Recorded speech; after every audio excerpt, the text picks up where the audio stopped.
আসসালামু আলাইকুম সবাইকে। মাছে ভাতে বাঙালির জন্য আজকে নিয়ে চলে আসলাম পটল দিয়ে রুই মাছ। তো চলুন দেরি না করে শুরু করা যাক।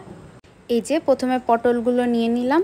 পটল সাধারণত রোগ প্রতিরোধ ক্ষমতা বাড়ায়, ওজন নিয়ন্ত্রণে রাখে, এছাড়াও রক্ত পরিষ্কার করে। আমরা যেহেতু রান্নার মধ্যে টমেটো ব্যবহার করব, এজন্য টমেটোগুলো নিয়ে নিয়েছি। আর এদিকে রুই মাছগুলো খুব সুন্দর মতো কেটে ধুয়ে নিয়েছি। পটলগুলো খুব সুন্দর মতো ছিলে এর গা চিড়ে নিয়েছি। সাথে সাথে টমেটোগুলো কুচি করে নিয়েছি, কাঁচা ঝালগুলো ফালি করে নিয়েছি এবং পেঁয়াজও কুচি করে নিয়েছি। মাছ ভাজার জন্য প্রথমে কড়াই তেল গরম করতে দিচ্ছি।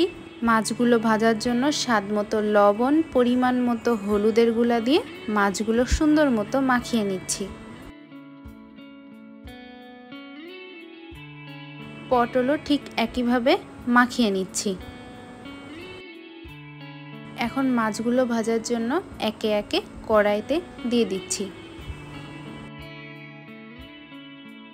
মাছগুলো ভাজা শেষ। এখন ওই তেলের মধ্যেই পটলগুলো ভেজে নিব।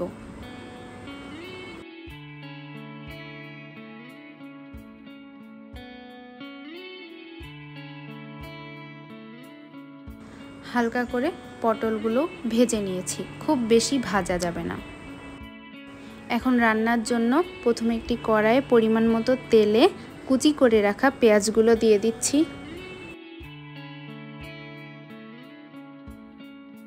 পেঁয়াজগুলো ভাজা ভাজা হয়ে আসলে এর মধ্যে একে একে রসুন বাটা, পেঁয়াজ বাটা এবং জিরা বাটা দিয়ে দিচ্ছি। মশলা কিছুক্ষণ নাড়াচাড়ার পরে এর মধ্যে পরিমাণ মতো হলুদের গুঁড়া এবং ঝালের গুঁড়া দিয়ে দিচ্ছি।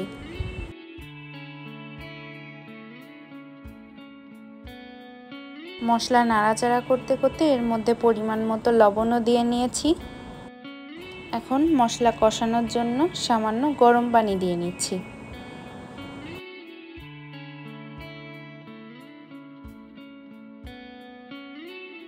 মশলা প্রায় কষে এসছে।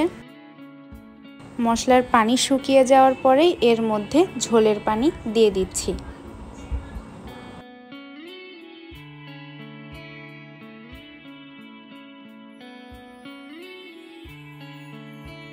ঝোলের পানি কিছুক্ষণ ফুটে উঠলেই এর মধ্যে একে একে মাছ ভাজাগুলো দিয়ে দিচ্ছি।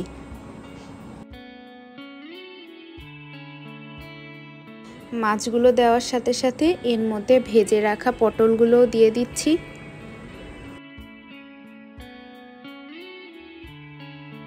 কিছুক্ষণ ফুটে আসলেই এর মধ্যে কেটে রাখা টমেটোগুলো দিয়ে দিচ্ছি।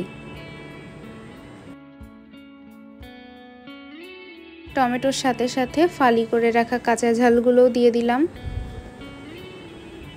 এখন কিছুক্ষণ ঢেকে দিচ্ছি। তরকারিটা হওয়ার আগ দিয়েই ভেজে রাখা মশলাগুলো ছিটিয়ে দিচ্ছি। এখন নামিয়ে নেওয়ার পালা।